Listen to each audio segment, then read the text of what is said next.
안녕하세요. 우선 제 소개를 간단하게 말씀드리면 저는 20대 후반의 유부녀입니다. 그리고 지금은 한 지붕 아래에서 저와 남편, 그리고 도련님과 함께 지내고 있죠.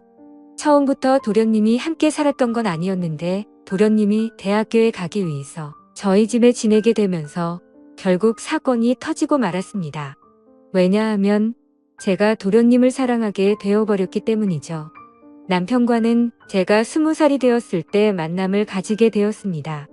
어릴 때 철없이 만나서 이렇게 사랑이 변했다고 생각할 수도 있겠지만 제 인생에 있어서 모든 걸 다 줘도 전혀 아깝지 않은 그런 완벽한 남자였습니다. 그리고 남편도 결혼을 하기 전에는 세상 그 누구보다 저를 아껴주고 사랑해줬던 남자였죠. 저희가 처음 만나게 된 건 다름 아닌 제가 다니던 대학교에서 만나게 되었습니다. 그때까지만 해도 정말 세상 물정도 몰랐고 학창 시절에는 오로지 제가 바라던 이 학교를 오기 위해 공부에만 전념하면서 살았습니다. 그래서 남들이 다 해보는 연애도 한번 제대로 해본 적도 없었고 연애는 까짓거 대학교 가서 실컷 해보면 되지라는 생각이 컸었죠. 하지만 막상 대학교에 입학하고 나서 수많은 남자들을 마주하게 되면서 제 성격을 잘 알게 됐습니다.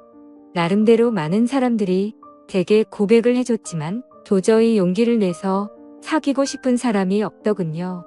그러다 신입생 환영회를 하는 자리에서 제 남편을 만나게 되었습니다.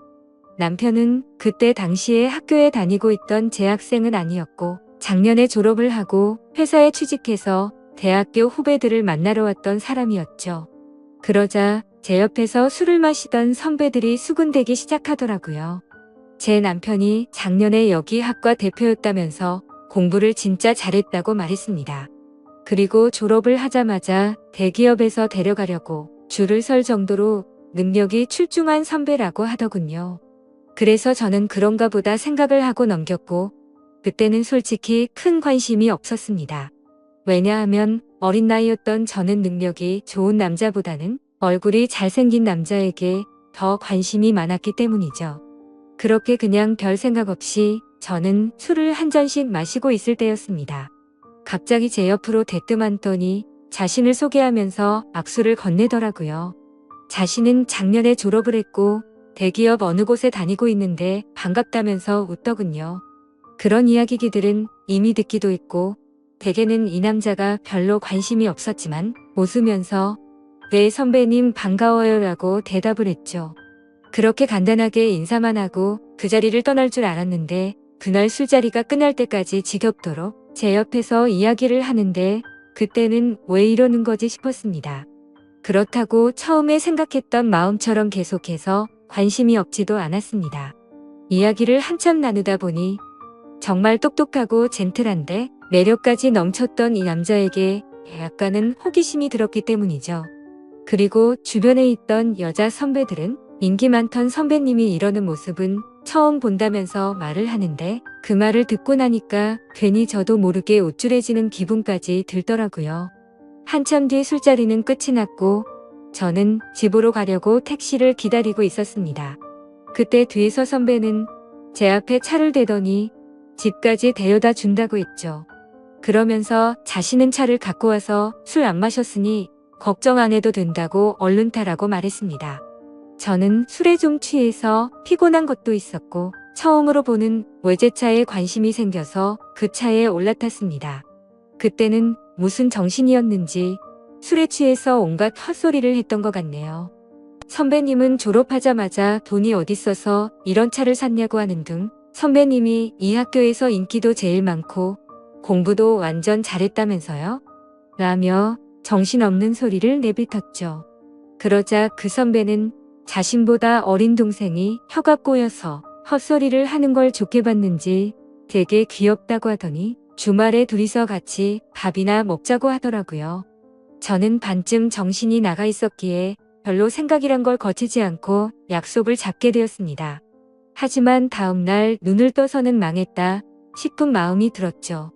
물론 그 선배에게 호기심이 생기기는 했지만 그건 단순히 호기심일 뿐 제가 꿈에 그리던 첫 연애 상대는 절대 아니었기 때문입니다.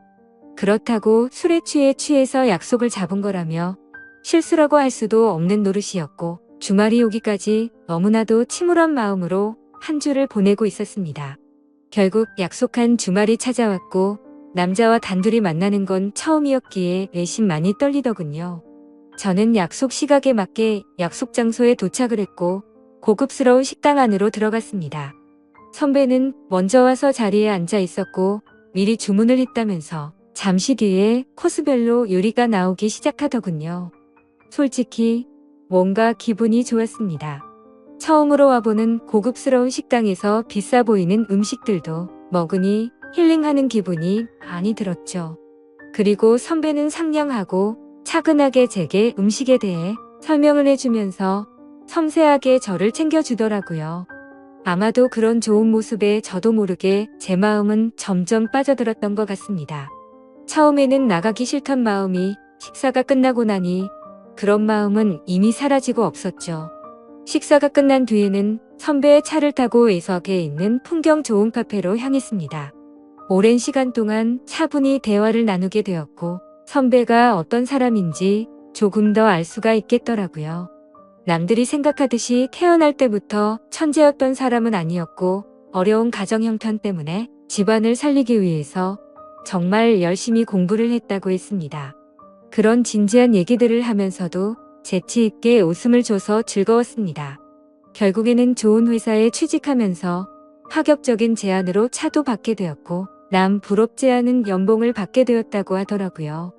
그러면서 자신은 저를 처음 보는 순간부터 숨이 멎을 만큼 반하게 됐고 진지하게 만나볼 생각이 없냐고 했습니다. 솔직히 그때는 많은 호감이 생기기는 했지만 그 선배와 연애를 하고 싶은 마음은 없었죠. 저는 정말 죄송하다고 거절을 했고 그 선배는 자신이 너무 성급했던 것 같아서 미안하다고 하더라고요. 그러면 우선 부담 없이 한 번씩 같이 만나서 밥이나 먹고 친하게 지내보자길래 어쩔 수 없이 그러자고 대답하게 되었습니다.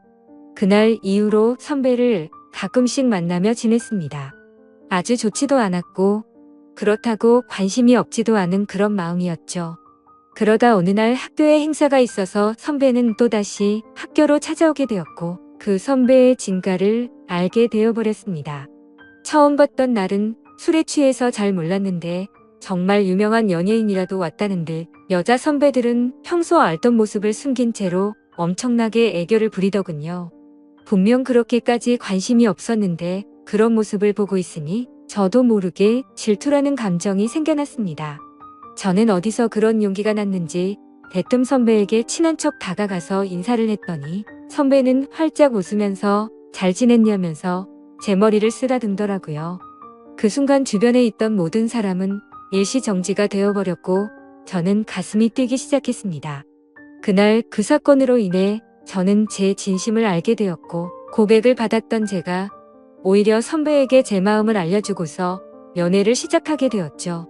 처음에는 하나의 문제도 없다고 생각될 만큼 모든 순간이 행복했고 만족스러웠습니다.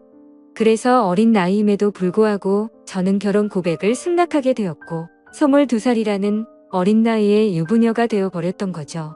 그때는 이 사람과 지내면 평생이 행복하겠구나 싶었습니다. 하지만 그런 행복은 결코 오래가지가 않더군요. 처음에는 다른 신혼 부부들처럼 알콩달콩 행복했던 것 같습니다. 하지만 결혼을 하고 6년 정도가 지나게 되자 남편은 저를 가정부처럼 생각하는 듯 했죠. 부부라고 보기엔 어려울 정도로 대화도 잘 이루어지지가 않았고 야근을 밥 먹듯이 하다 보니까 함께 있는 시간도 점차 없어졌습니다. 처음에 그런 징조가 있을 때만 해도 저는 그런 현실이 슬퍼서 많이 울었습니다. 하지만 그런 슬픔도 시간이 갈수록 무뎌지더니 그러거나 말거나 라는 생각으로 지내고 있더군요. 그러던 어느 날 남편과 식사를 하던 중 남편은 무심하게 얘기를 하더라고요. 남편의 막내 동생이 취업을 하려고 면접을 보고 다녀야 하는데 취직을 할 때까지만 이곳에서 지내야 한다고 했죠. 저는 저와 한마디 상의도 없이 그런 결정을 내리고 통보하는 모습에 화가 났습니다. 결국에 또 싸움을 하게 됐고 도련님이 오면 나는 집 나갈 거라고 통보하고 방으로 들어가 버렸죠. 하지만 제 협박 아닌 협박은 남편에게 전혀 통하지도 않더군요. 그러거나 알거나 라는 마음인지 주말 아침 일찍 현관벨이 울려서 봤더니 도련님이 왔더라고요. 저는 미리 알지도 못했기에 깜짝 놀랐습니다. 그저 당황스럽기도 했고 남편 때문에 화도 났었고 그런 복잡한 마음이었던 것 같네요. 하지만 그런 상황을 전혀 모르는 도련님에게 문도 열어주지 않을 수는 없어서 문을 열어주고는 아무렇지 않은 척 반갑게 인사를 건넸습니다. 마지막으로 봤을 때가 결혼식쯤이었는데 그 사이에 엄청난 미남의 남자로 컸더라고요. 처음 보는 순간 제가 좋아하는 남자 배우를 닮은 외모에 키도 모델처럼 커서 솔직히 많이 놀랄 정도였죠. 저는 오랜만에 만나서 반갑다며 어떻게 몇 년 사이에 이렇게 다 컸냐고 말을 했습니다. 그러자 도련님은 저도 군대도 다녀왔고 어엿한 성인인데 당연히 다 컸죠라면서 웃더라고요. 아무튼 갑작스럽게 벌어진 상황에 도련님이 언제 올지를 몰랐다며 얼른 방 정리를 마무리한다고 했더니 괜히 이렇게 민폐 끼치게 돼서 죄송하다며 저를 돕겠다고 하더군요. 그렇게 함께 비어있던 방을 쓸고 닦고 정리를 마치면서 어색함이 싫었기에 많은 대화들을 나누었습니다. 도련님은 여자친구가 없는 상황이었고 남들처럼 대학교를 끝마치지 않은 이유가 사실 따로 있었더군요. 남편에게는 취업을 하기 위해서 왔다고 했지만 제게 비밀이라면서 말해준 사실은 오디션을 보기 위해서 왔다고 했습니다. 누가 봐도 후광이 비칠 정도의 외모를 하지 않나 생각했는데 아니나 다를까 배우 쪽으로 진로를 정했다는 걸 알게 되었던 거죠. 그 말을 듣자마자 저는 열심히 응원한다며 저도 모르게 박수가 절로 나오더라고요. 무슨 팬이 연예인을 응원하듯이 행동한 게 창피해서 머쓱해 하고 있는데 그 모습을 보더니 도련님은 웃겨서 쓰러지려고 하더군요. 그래도 그 덕분에 뭔가 어색함이 조금은 사라지는 듯 했죠. 그렇게 짐을 다 풀고 나서 도련님은 밖에서 일을 좀 보고 온다며 집 밖으로 나갔습니다. 그제서야 조금 정신이 번쩍 들더라고요. 이제 와서 다시 집에서 나가라고 할 수도 없는 노릇이고 어쩔 수 없이 당분간은 함께 지내야겠구나 생각하고 체념을 했습니다. 그날 저녁 남편과 도련님은 함께 식사를 나누면서 그동안의 회포를 풀었고 다음 날부터는 가정주부인 저와 따로 일이 없던 도련님은 대부분의 시간을 함께 보내게 되었습니다. 혼자서 외롭게 있던 집에서 도련님과 이것저것을 함께하니 예전과는 달리 무료할 틈이 없었죠. 혼자 하던 식사를 함께 먹게 되었고 장을 보려고 나가려고 하면 어느새 제 옆에 따라와서는 무거운 짐들을 다 들어주더군요. 그리고 쉬면서 보내는 시간에는 같이 TV도 보고 영화도 보는데 사소한 것들 하나하나 모든 게 너무 잘 맞아서 편하더라고요.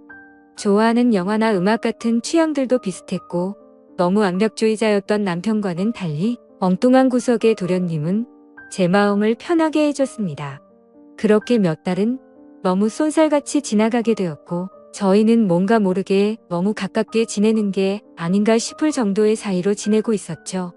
그러다 어느 날 새로운 그림을 벽에 달기 위해서 망치로 못을 내려 치다가 그만 놓쳐버리고 말았습니다. 그런데 하필이면 망치는 다리 사이로 떨어지더니 제 발가락을 엄청 세게 내려친 거였죠. 그래서 저는 그 자리에서 크게 소리를 질러버렸고 방에서 있던 도련님은 깜짝 놀라서 뛰쳐나왔습니다. 그러더니 피멍이 나서 발가락이 엉망진창인 모습을 보더니 도련님은 엄청 화가 나서는 소리를 질러버리더군요. 자신한테 말하면 되는 걸 왜 굳이 해서 이렇게 다치냐면서 무섭게 다그치더라고요.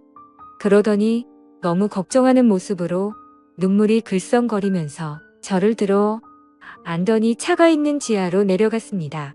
정신없이 뛰어가는 와중에도 제게 아프지 않냐고 물어보길래 저는 너무 아프다고 말했고 조금만 참으라더니 병원으로 쏜살같이 갔죠. 급하게 치료를 끝내고 나니 도련님은 화를 낸 게 무안했는지 사과를 하더군요. 형수님이 다치셔서 너무 깜짝 놀라서 화를 내게 된 거라고 죄송하다고 했습니다. 그런 모습을 보고 있으니 제 걱정을 해준 도련님의 모습에 고마운 마음과 묘한 마음이 들어서 괜찮다고 했죠. 그렇게 도련님과 저는 집으로 돌아가게 되었고 저녁 늦은 시간에 남편이 들어와서 오늘 있었던 일을 말해줬습니다.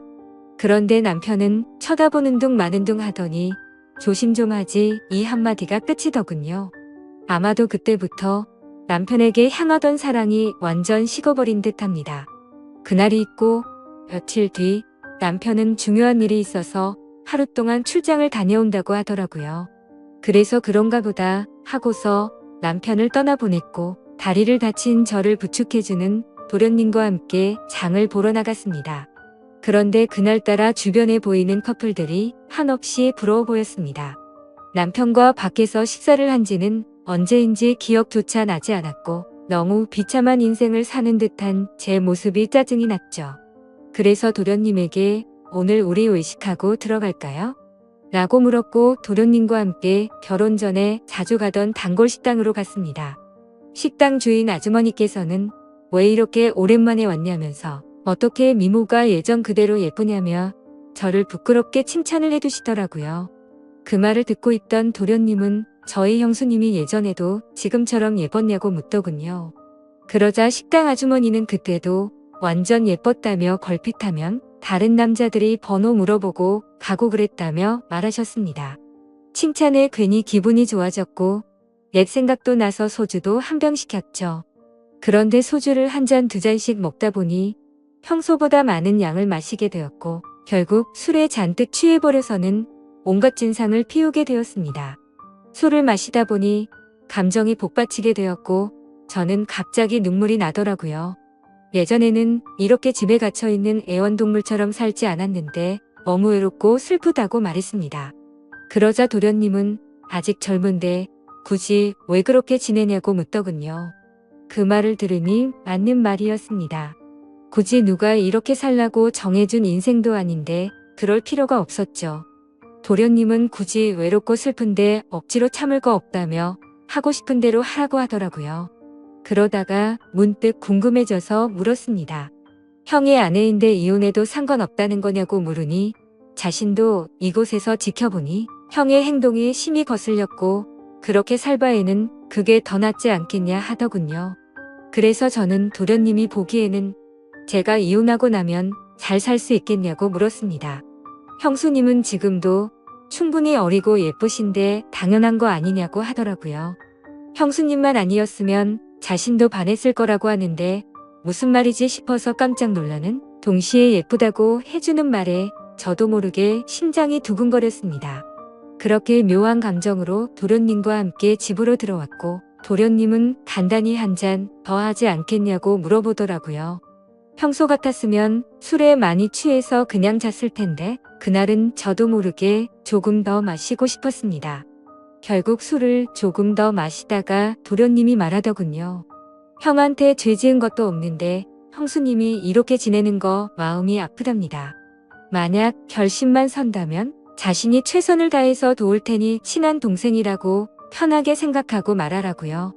그 말을 듣는데 너무 취해서 정신이 나가버린 건지 저를 위해서 그런 말을 해주던 모습이 너무 사랑스러워서 도련님의 볼에 입을 맞추고 말았습니다. 저도 모르게 충동적으로 그런 행동을 하고 나서는 정신이 번쩍 들었고 죄송하다는 말을 하고는 피곤해서 먼저 잔다면서 방으로 도망가 버렸죠.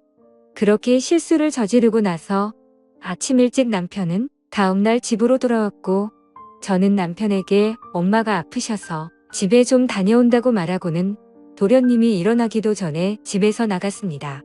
정말 오랜만에 오게 된 집은 정말 제 마음을 위로해줬죠. 그리고 그동안 있었던 일들을 생각하면서 제 머릿속은 너무 확연하게 정리가 되더라고요. 전날 있었던 그 실수도 갑작스러운 실수인지 아닌지도 많은 생각을 해봤습니다. 하지만 정말 슬프게도 단순한 실수는 아니었습니다. 얼마 전부터 도련님과 함께 있으면 시간 가는 줄 모르게 행복하다는 생각을 많이 했었고 생각만 해도 가슴이 두근거리고 보고 싶다는 생각이 가득해지더군요. 하지만 이건 도저히 말도 안 되는 사랑이란 생각에 마음이 너무 심란해졌습니다. 그냥 이런 생각을 갖고 있는 게 답답하기도 했고 오랜만에 단짝 친구를 보고 싶어서 연락을 하고 무작정 나갔습니다. 오랜만에 만난 친구와 또다시 술잔을 기울이게 되었고 그 친구와는 정말 있는 말 없는 말 다 할 정도로 평생 지기 친구였기에 술에 취해서는 제가 겪고 있는 고민에 대해서 모든 걸 물어봤습니다. 친구는 제가 외롭고 슬프다고 생각이 든다면 남편과 이혼을 하는 건 정말 훌륭한 선택 같다고 생각한다더군요. 하지만 도련님에 대해 느끼는 그 감정이 평생 동안 갈 수 있을 것 같냐고 했고, 아무리 둘이서 사랑해서 만난다고 치더라도 주변 사람들의 시선은 감당할 수 있냐고 묻더라고요.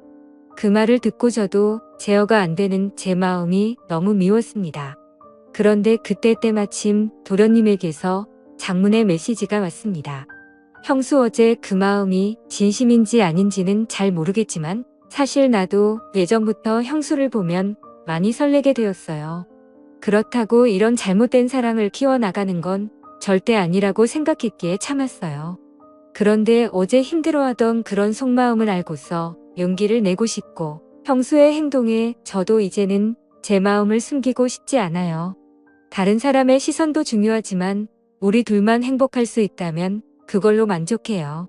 그리고 굳이 우리가 이곳에서 지낼 필요도 없고 해외에서 새로운 시작을 하면 되니까 신중하게 생각해주세요. 이렇게 메시지가 왔는데 그걸 보자마자 제 마음은 더욱 더 심란해졌습니다. 그날부터 잠깐도 쉴 새 없이 어떻게 해야지라는 생각으로 며칠이 흘러가 버렸죠. 하지만 아무리 큰 사랑일지라도 이렇게 드라마에서나 나올 법한 사랑을 하기에는 저는 겁이 많았습니다. 결국 도련님의 고백을 거절해야겠다고 마음을 먹은 채로 제가 살고 있던 집으로 돌아가는 길이었습니다. 그런데 도련님과의 만날지 말지의 생각을 해본 것만으로도 바람을 핀 것처럼 남편에게 미안한 마음이 들었죠. 그래서 오랜만에 남편과 외식을 하고 싶은 마음에 깜짝 놀래켜주려고 남편의 회사로 찾아갔습니다. 남편 회사 근처에 위치한 커피숍에서 커피를 시키고서는 남편에게 연락해서 이곳으로 오라고 하려고 전화를 하려던 순간이었습니다. 그런데 제 눈앞에는 충격적인 광경이 펼쳐지고 말았죠. 신호음이 가는 중에 남편이 저 멀리서 보였는데 어떤 미모의 어린 여자와 입맞춤을 하고는 회사로 들어가더군요. 내가 지금 본 게 도대체 뭐지 싶었고 너무 충격적이었습니다. 솔직히 남편에 대한 미련은 전혀 없는 줄 알았는데 막상 바람을 피우는 그 모습을 보니 배신감에 피가 거꾸로 솟는 기분이더군요. 순간적으로 저는 그 길로 남편이 아니라 곧장 그 여자의 뒤를 따라갔습니다. 그렇게 택시를 따라간 그 길은 제게 너무나도 익숙한 길이었죠. 그렇게 도착한 목적지는 다름 아닌 바로 제가 다니던 대학교였습니다. 저는 택시에 내리자마자 소리를 쳐서 그 여자를 불러 세웠습니다. 그러자 그 여대생은 당황해 하면서 저를 쳐다보더라고요. 그래서 저는 다가가서 말했습니다. 나 태호 씨 부인 되는 사람인데 태호 씨가 누군지 아시죠? 라고 했습니다. 그 말을 듣자마자 그녀는 엄청 당황해 하더군요. 태호 선배요? 태호 선배가 부인이 있다는 건 전혀 몰랐는데 라며 말끝을 흐리더라고요. 그래서 저는 대충 상황 파악이 되었고 시간을 좀 내달라고 하고는 그동안 있었던 일에 대해서 이야기를 듣게 되었습니다. 제 남편과 처음 만나게 된 건 올해 초에 특별 초청 강사로 남편이 왔던 거였고 그때부터 만나오게 된 거였으니까 6개월가량을 몰래 만나오고 있었더군요. 그리고 며칠 전 출장을 갔다 온 것도 이 여자와 여행을 다녀왔던 거였답니다. 이 여자에게는 처음부터 총각인 척 행세를 했다더라고요. 어린 동생 같은 여자가 너무 큰 충격을 받아서 울고 있는데 안쓰럽기까지 하더라고요. 그래서 말했습니다. 나도 이 학교 나와서 언니 같아서 해주는 말인데 그 남자 정말 변하기 시작하면 끝도 없는 놈이라고 했죠. 나는 오늘부로 이놈이랑 당장 끝낼 거라서 상관없는데 앞으로 어떻게 할지는 잘 결정하라고 말하고는 집으로 돌아와 버렸습니다. 저는 그렇게 집으로 모든 짐을 싸서 나가려고 가고 있는데 남편이란 놈에게서 한참 동안 전화가 오더니 계속 받지 않으니 그 여자애와 통화를 하는 건지 전화가 그만 오더군요. 현관문을 열고 들어서자 도련님이 아무렇지 않다는 듯이 해맑은 미소로 웃으면서 반기는데 참아왔던 눈물이 왈칵 쏟아졌죠. 도련님은 너무 당황해 하면서 저를 끌어안아줬고 한참 울고 나서 모든 사실을 이야기해줬습니다. 그러자 제게 말하더라고요. 차라리 잘된 거라고 생각하랍니다. 자신도 그런 더러운 짓을 한 친형을 앞으로 마주보는 것조차 싫다면서요. 하지만 그 순간에는 일단 당장은 짐을 싸서 나가고 싶고 한순간도 그곳에 있기가 싫었습니다. 그래서 이 이야기는 나중에 하자고 말했고 도련님은 제 짐을 들고 저희 본가까지 저를 바래다 줬죠. 저는 오늘 있었던 상황이 정신이 없어서 온몸에 힘이 빠져서 잠이 들고 말았습니다. 그런데 그날 밤 벨소리가 울리더니 도련님에게서 전화가 오더라고요. 집 앞이라고 나오라고 해서 나가봤더니 얼굴에 피멍이 들어서는 저를 아프게 한 게 너무 열받아서 참을 수가 없었답니다. 그냥 너무 보고 싶어서 참아왔다며 친형이 한 짓 때문에 상처받아서 울고 있는 저를 보는 게 너무 슬펐답니다. 제가 자신을 선택하든 안 하든 형에게 자신의 마음은 솔직하게 다 말했다고 합니다. 저는 마음이 너무 복잡했지만 아무튼 그렇게까지 하고 왔는데 그냥 보내기가 싫더라고요. 그렇게 그날은 상처를 치료해줬고 다시 고민해보고 연락을 준다고 했죠. 그 사건이 있고 나서 며칠 뒤에 남편과는 만나서 이야기를 하게 됐습니다. 얼굴에 상처를 보니 차마 볼 수 없을 정도로 훨씬 심각한 상태더라고요. 그런데 그 모습을 보는데 전혀 불쌍해 보이지 않고 기분이 다 풀렸습니다. 남편은 잠깐의 실수를 한 거라며 되게 용서를 해달라면서 울면서 매달렸습니다. 하지만 저는 조금이나마 있던 마음조차도 이미 다 사라졌기에 제발 그만하라고 했죠. 솔직히 말해서 제 앞에 있는 이 인간의 얼굴을 보고 싶지 않았고 도련님의 얼굴을 보고 싶은 마음뿐이었습니다. 어떻게 이런 상황에도 불구하고 제 마음은 제 마음대로 되지가 않더군요. 한참을 아무 말 없이 가만히 있으니 남편은 직설적으로 제게 물어봤습니다. 동생이 너를 사랑한다고 했다는데 너는 걔를 어떻게 생각하냐고 하더라고요. 저는 뜨끔한 나머지 그걸 물어봐야 하는 문제냐고 말도 안 되는 소리라며 버럭 화를 내버렸고 남편에게 이혼 서류를 건네어줬더니 더 이상은 아무 말 없이 도장을 찍어주더군요. 그렇게 결국에는 공식적인 남편과의 부부 사이는 끝이 나게 되었습니다. 그 돈은 위자료로 돈도 많이 생겼기에 도련님의 말처럼 해외로 가서 새로운 삶을 시작해도 무리가 없을 정도가 됐죠. 그런데 이렇게 이혼한 남편의 동생과 새로운 사랑을 시작하는 게 맞는 걸까? 너무 고민이 되고 있습니다. 어느 정도로 사랑하냐고 묻는다면 자신 있게 말할 수 있을 것 같아요. 제가 앞으로도 어떤 삶을 살아가는 게 좋을까요? 감사합니다.